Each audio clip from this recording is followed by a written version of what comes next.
Hi guys, today I thought we could make my version of a roast, and I say it's my version because I'm not going to roast the chicken in the way that we would, so I'm going to cut it and take the backbone out and break that bone and butterfly it, and I just do that by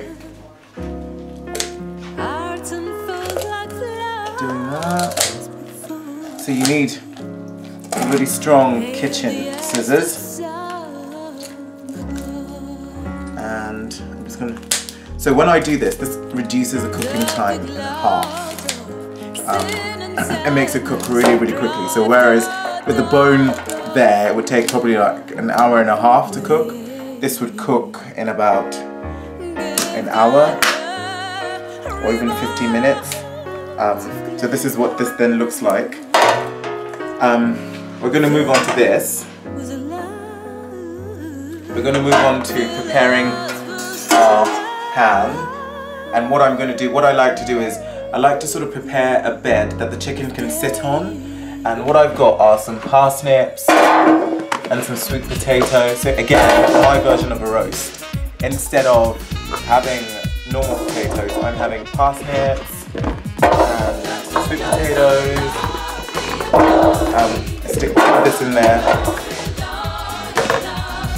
I'll put some carrots in there, and some onions,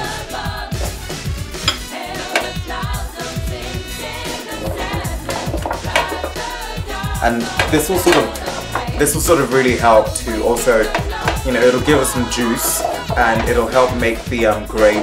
So stick all of that in there. And some mushrooms as well. So it looks like a lot. It's not. I'll just put half of the mushrooms, and then I'm going to put some, just rip up some basil over there. And here I've got this dry spice rub thing, spice mix. So it's chili, dried garlic, and some salt. And I'm just going to sprinkle a little bit over it. And I'm going to use the same rub. It's on the chicken. So notice I'm not going to use any oil or anything on it. When you don't use any oil, it really helps the skin to sort of crispen, and you know, you get that sort of crackly goodness. And we like that. So we like it. Let's just get that out of the way.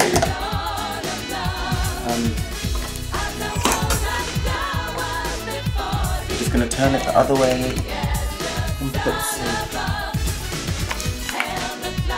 seasoning in it.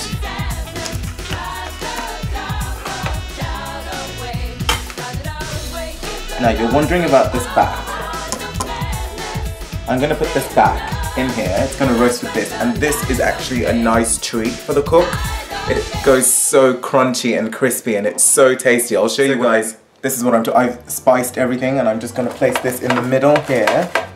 I'm going to put some oil on this, just so that this cooks really, really well, and it has a little bit of lubrication going on. Just going to give it a nice rub, and I like this kind of like one, you know, the carrots cook with the mushrooms, and you know, you just, and the onions and the herbs, you just get a nice kind of easy Sunday afternoon where you don't have to worry about the different parts cooking. And then I put this on here, so this is a nice bed for all of this going on, and it just means that all the juices from the chicken, they drip onto the parsnips and the carrots and the potato, and it just cooks really, really well.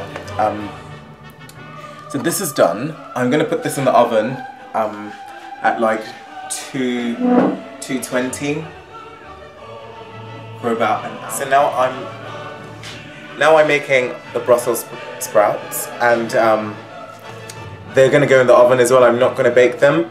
And I know a nice way to kind of like, you know, everyone hates Brussels sprouts. I don't know anyone that naturally loves them. But okay, I know one person that naturally loves them. But I think you just got to enhance them and help them along, you know, help them swallow better. So I've put some of the dry spice rub mix into it. So that's the garlic, the chili and the salt. And I'm just gonna put a little bit of maple syrup, drizzle it over it. If this comes out tasting disgusting. Just gonna drizzle some maple syrup over it.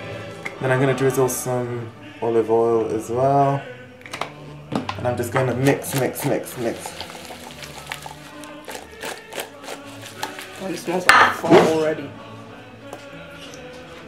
And then I'm gonna put this in the oven as well with everything. Alright guys, it's just come out of the oven.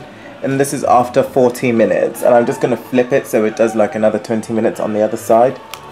And then stick it back in.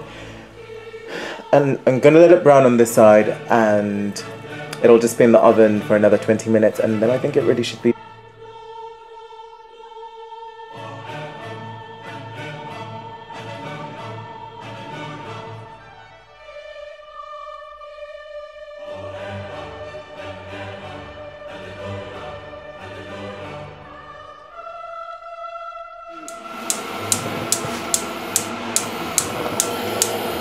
Hi guys, so this is the baking pan with all the remnants. It's got the onions, the carrots, a bit of potato, a bit of parsnip, a bit of bun.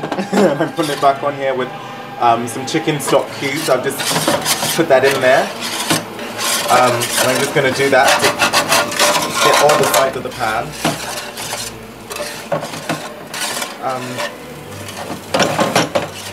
You can hear my pan sizzle as the heat picks up. Just going to add some water from my kettle to it.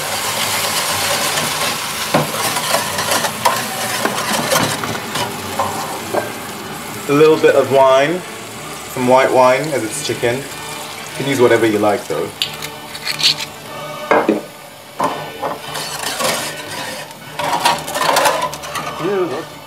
A little bit of flour, just a little bit. Any kind of flour works, I think. Plain flour, corn flour, whatever you got. And this is just so it thickens a little bit. You can make a roux if you wanted to, but I ain't got time. Yes, you do.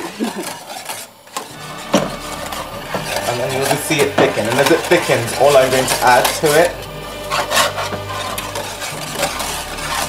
is some water. You can smell the wine already, can't you? And it just lifts it up. And don't be worried about any clumps. Just work your way through that with the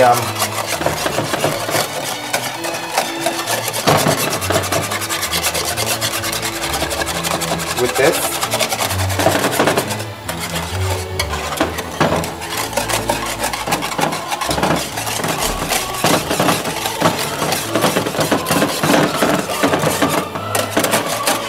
And yeah, we have almost every bit. Just mash or any lumps of sweet potato, parsnip, whatever you've got going. I'm just going to turn this down a little bit. And look, it's thickening already. I'm going to keep adding a little bit of water so it's not too thick. Wipe that in. Hi guys, so this is our roast. This is what it looks like. It's really, really crispy. This is our gravy. This is our food. We're so hungry. We're going to go off and eat. This is the carrots and the sweet potato and the Brussels sprouts and everything. It's kind of like cooked down into like a roast, you know, like when you have a roast veg. All sorts of roast veg all roasting together. That's what happened because it did roast together. I just thought we'd show you what the food looks like. We haven't plated or anything just because we're so hungry. Because we faffed around for a bit. This didn't take too long to cook, but yeah. Anyway guys, see you next time. Au revoir.